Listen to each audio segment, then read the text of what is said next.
Seja bem-vinda, seja bem-vindo ao Mundo Quant, o canal dos Quantstars, os que já são e os que querem se tornar Quantstars.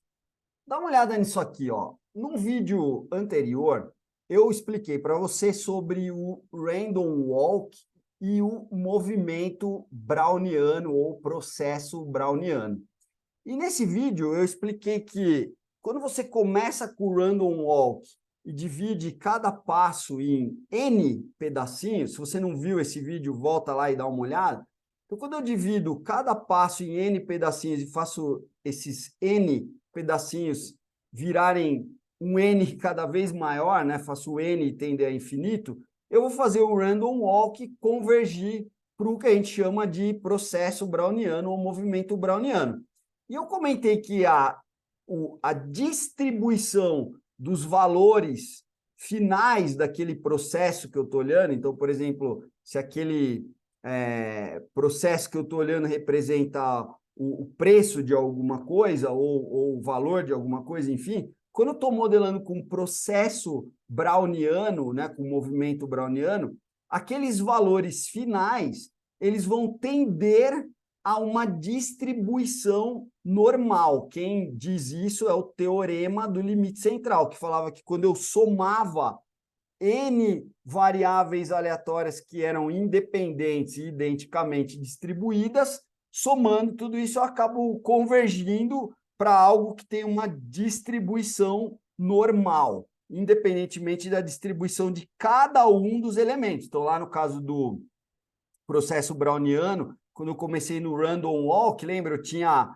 variáveis que tinham distribuição de Bernoulli, que era 0 ou mais ou menos 1, no caso ali, né? Ganhava 1, perdia 1 jogando a moeda. Quando eu dividi em N pedacinhos e fiz o N tender a infinito, eu contei que a distribuição final daquela minha riqueza, no caso ali, era algo que tenderia a uma distribuição normal pelo teorema do limite central. Beleza. E eu disse que a gente usa esses modelos, né, brownianos com distribuição normal para muitas coisas em finanças. Então, por exemplo, se eu olhar o modelo de Markowitz, eu vou assumir que os retornos dos ativos têm distribuição normal. Se você olhar o famoso modelo de Black-Scholes, você vai ver que no modelo de Black-Scholes a gente assume que os retornos dos ativos também têm uma distribuição normal, né? Os retornos são dados por um processo, por um movimento browniano generalizado. Então, o que acontece? O modelo browniano ele é bom para várias coisas, mas ele é um modelo, e como todo modelo, ele tem suas falhas, ele tem defeitos. E aí, às vezes, esse modelo não é bom, ou às vezes esse modelo até é ok, mas eu quero melhorar o modelo. Então, dá uma olhada nisso aqui, ó. Quando eu pego os preços da Amazon, então o que eu fiz aqui, ó? Dá uma olhada. Eu vim desde 2016, né? Então, hoje, ó, olha aqui, ó, no canto, nós estamos falando de 2023 em agosto, né? Quase setembro. Nós estamos falando quase de 8 anos, de 2016 até hoje, nós estamos falando quase 8 anos de dados, né? A gente está falando de 1.900 registros que eu tenho para cada um dos ativos que eu peguei. Então, eu peguei todos esses ativos aqui, ó.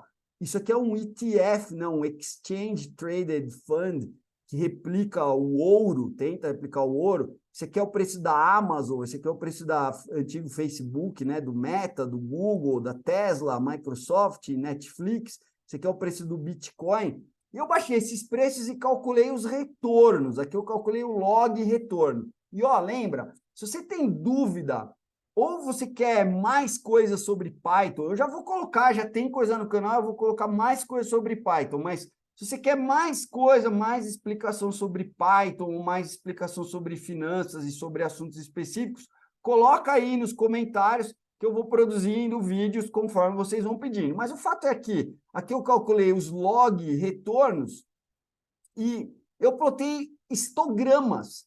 E aqui do lado eu plotei o QQplot, que é uma ferramenta que serve para comparar os retornos, não, a distribuição aqui dos retornos, no caso aqui da Amazon, do Bitcoin, eu comparo essa distribuição com uma outra distribuição de referência, no caso que é dada por essa reta vermelha, que no caso eu estou usando a distribuição normal. Se você tem dúvida, não sabe como funciona um QQ-plot, eu gravei um vídeo, tá, no canal, que tem aí 50 minutos explicando detalhadamente como é que funciona um QQ-plot e outras coisas, né? O prob-plot, o pp-plot, esse aqui é o QQ-plot, é o quantile versus quantile, né? O QQ-plot.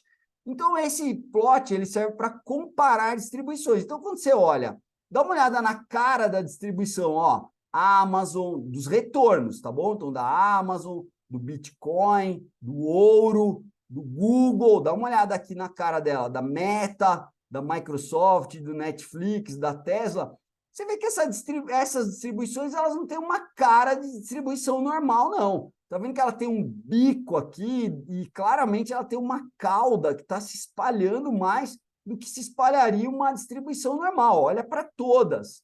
Aí você fala, mas Mayali, isso é muito no olho, né? Não tem uma ferramenta? Sim, por isso que eu plotei aqui do lado o que é plot. Então, lembra, eu estou comparando a distribuição empírica, né, dos meus retornos com a distribuição normal. E se essa distribuição empírica fosse normal, essa curva azul deveria estar bem próxima da vermelha. Você vê que ela não está, e se você assistir o vídeo anterior, você vai ver que quando do lado esquerdo aqui do gráfico, né, os dados, a curva azul que representa os dados empíricos está abaixo da referência, porque essa empírica tem cauda mais pesada do lado esquerdo. E aqui é a mesma coisa, só que do lado direito ela tem que estar para cima. Então, quando a cauda da distribuição empírica é pesada, aí o gráfico azul, que representa aí os pontos aí da distribuição empírica, ele tem que estar para cima. Então, você assiste lá o vídeo, se você quiser aprender mais sobre QQ-plot. Então, quando a distribuição empírica tem cauda pesada para a esquerda, o gráfico referente à distribuição empírica está para baixo da referência, do lado esquerdo, e está para cima da referência do lado direito. Então, o que esse gráfico está me falando? Que a distribuição empírica tem uma cauda pesada, né? Tem maior probabilidade de acontecerem eventos aqui do lado esquerdo, eventos extremos, né, do lado esquerdo, nessa distribuição do que na normal, e do lado direito a mesma coisa. Essa cauda aqui, essa parte para cima, está dizendo que a cauda do lado direito tem maior probabilidade de eu ter eventos extremos do que se eu tivesse uma distribuição normal. Essa distribuição aqui, ela tem um nome, chama leptocúrtica. Eu tenho maior probabilidade de estar em torno do miolinho aqui, do zero, eu tenho maior probabilidade de estar nas caudas, e eu tenho menor probabilidade de estar na região intermediária. Quando eu falo maior, menor, é comparado com a normal, é o que eu estou comparando aqui, ó, tá? Beleza, então se você olhar, ó, todos os caras, os underlines, os ativos que eu estou olhando aqui, eles têm essa característica, ó, dá uma olhada. A Amazon, olha aqui, ó, o QQ-plot. Ó, o Bitcoin aqui, ó, mesma coisa. Ó, o ouro aqui, ó, mesma coisa, tá vendo? Todos eles têm cauda pesada. Ó, o Google tem cauda pesada. Ó, a Meta, cauda pesada. Né? O Microsoft, Netflix, todos eles têm cauda pesada. E quando eu olhei para esse negócio, eu falei, poxa, e claramente isso aqui não é uma distribuição normal. Mas que distribuição seria essa? Né? Se eu quiser fazer um modelo melhor do que esse dado pela distribuição normal, qual modelo eu vou fazer? Então, se você conhece as distribuições, você vai olhar para isso aqui e vai ficar sentindo o cheiro de distribuição de Laplace. Ó, dá uma olhada. Ó. Essa aqui vai no Wikipedia lá, estou na página do Wikipedia, tá? Está falando da distribuição de Laplace. Então, se você olhar a distribuição de Laplace, você vai ver que, pega essa vermelha, por exemplo, você vai ver que ela tem esse bico aqui, ó, e a cauda dela é mais pesada do que a distribuição normal. Então, quando eu olhei, volta lá no Python, quando eu... aqui.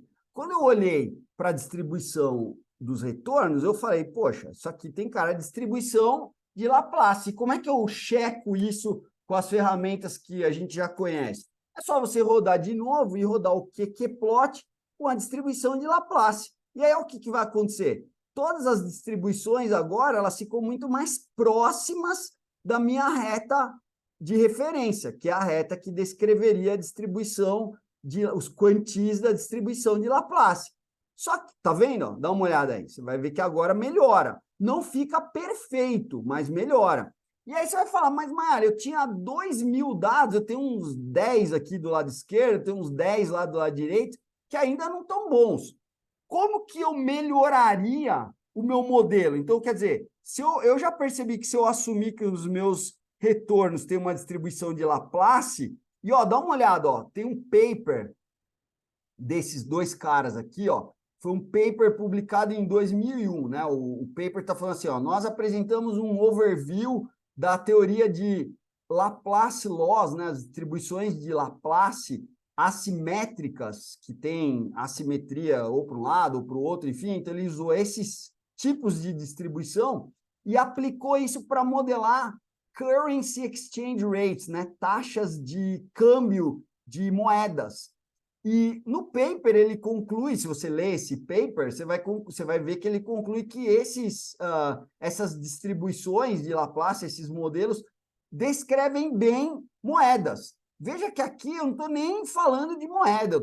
Claro, peguei o Bitcoin, que é um cryptocurrency, nem é uma moeda tradicional. Mas eu peguei a Amazon, o ouro, o Google, né? Tem commodity aí, o ouro, metálica, né? Tem ações, tem cryptocurrency. E você vê que, se você olhar, você vai ver que a distribuição de Laplace faz um bom trabalho, melhor do que o da distribuição normal. Só que você fala, mas, Malha, ainda tem uma cauda aqui que eu não estou conseguindo pegar direito, né? Lembra, em 1924, quase 2000, eu tenho uns 10 aqui, uns 10 para o outro lado, 10, 20, enfim, né? Tem uns, sei lá, 50 dados em 2000, que ainda são caudas mais pesadas do que a normal. Então, você fica se perguntando, poxa, se eu usar a distribuição de Laplace, melhora o meu modelo, mas eu ainda gostaria de melhorar mais. Então, deixa eu te falar, nos meus modelos, quando eu faço minhas simulações para alocação de carteira, a gente faz simulações para fundos de arbitragem de derivativos, de opções, e as simulações que eu faço para analisar a efetividade das estratégias de hedging, eu uso a distribuição de Laplace para modelar os retornos. Só que, além disso, você pode querer colocar mais alguém para resolver isso. E aí, deixa eu te explicar como que você faz. Ó, eu vou te explicar rapidinho um assunto aqui que não é muito trivial, ele é um assunto já mais avançado, e que chama fórmula de Levi-Quintini. Então, o que essa fórmula aqui está falando?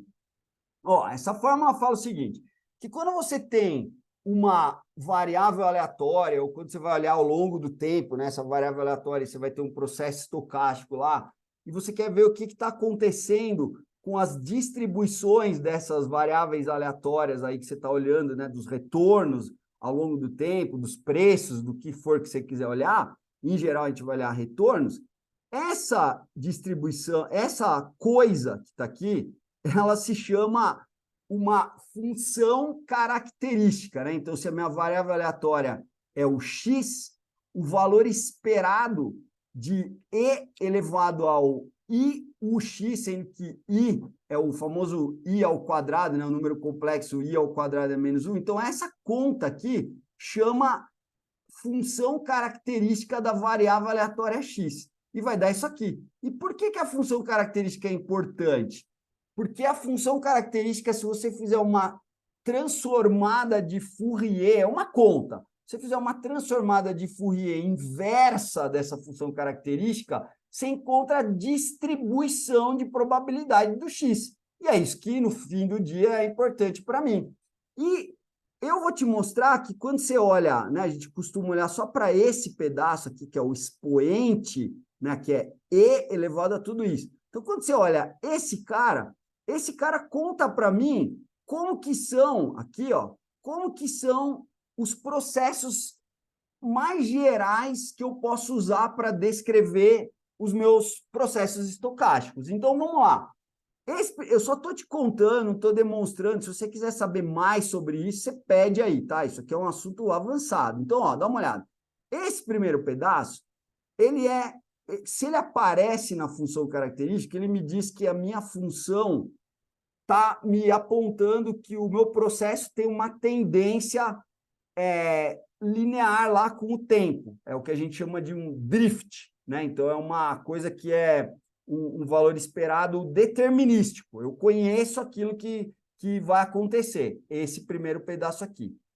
Esse outro pedaço, ele me diz que eu vou ter, nas minhas variáveis aleatórias, além de uma tendência, que é o primeiro pedaço, esse segundo pedaço, ele me diz que eu vou ter algo do tipo ruído browniano. É um ruído browniano. Então, quando aparece o primeiro pedaço, é algo que é determinístico na minha tendência, né, do meu preço, enfim, do que eu estiver modelando, do meu retorno. E esse outro pedaço é que diz que tem um ruído browniano. E esse outro pedaço aqui, e esse ruído browniano é o que eu expliquei no vídeo anterior do movimento browniano, e a gente pode falar mais sobre isso. Tem muito mais coisa para falar do que eu falei, mas minimamente a gente já falou.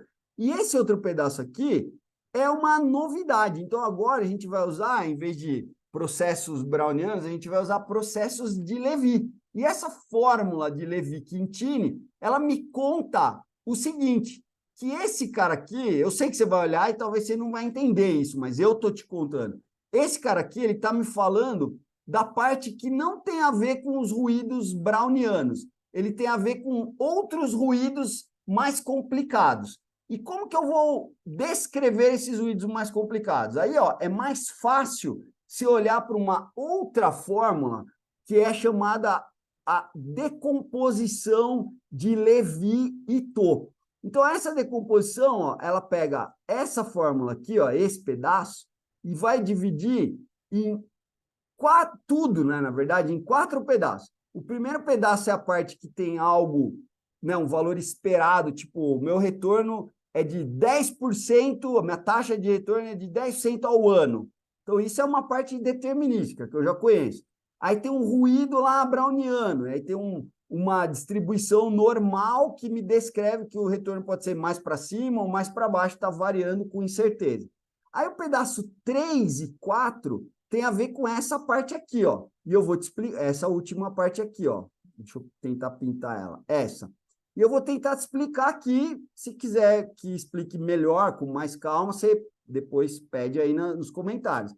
Esse pedaço aqui, ó, eu estou falando de retornos que vão ter tamanho maior do que 1, só que esses retornos, eles são descritos, quando você olha para isso aqui, está escrito que eles são descritos por um processo composto de Poisson. O que é isso?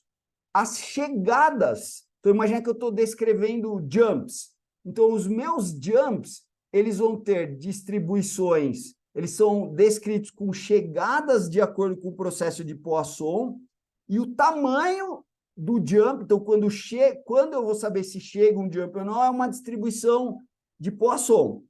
E quando chega o jump, ele tem um determinado tamanho, qualquer que seja dado por uma distribuição. Pode ser uma distribuição normal, pode ser uma distribuição log normal. Então, as chegadas são um processo de Poisson e o tamanho do jump é a distribuição lá que você quiser. Então, esse é o chamado processo composto de Poisson. Só que esse outro pedaço fala de jumps menores do que 1. E esses jumps menores do que 1, eles têm uma diferença em relação a esse aqui. Nesse caso do processo de Poisson, eu não posso ter infinitos jumps. Se eu tiver infinitos jumps de tamanho maior do que 1, vai explodir a coisa. Agora, esse outro pedaço fala que se os seus jumps forem menores do que 1, eu até posso ter infinitos jumps, mas, como você sabe, né, se você somar infinitos termos, por exemplo, se você somar meio, mais um quarto, mais um oitavo, somar essa PG vai te dar 1, né? Eu estou somando infinitos termos, mas converge. Então, esse último pedaço está falando que quando você somar infinitos termos, eu posso ter infinitos jumps, mas eles têm que ter tamanho menor do que 1 para poder convergir. Porque se eu tiver infinitos jumps de tamanho maior que 1, vai dar bobagem. Então, essa outra parte aqui fala, eu posso ter um modelo que tem infinitos jumps. Então, me dá um exemplo aí, Mali. Por exemplo, tem um modelo que chama Variance Gamma.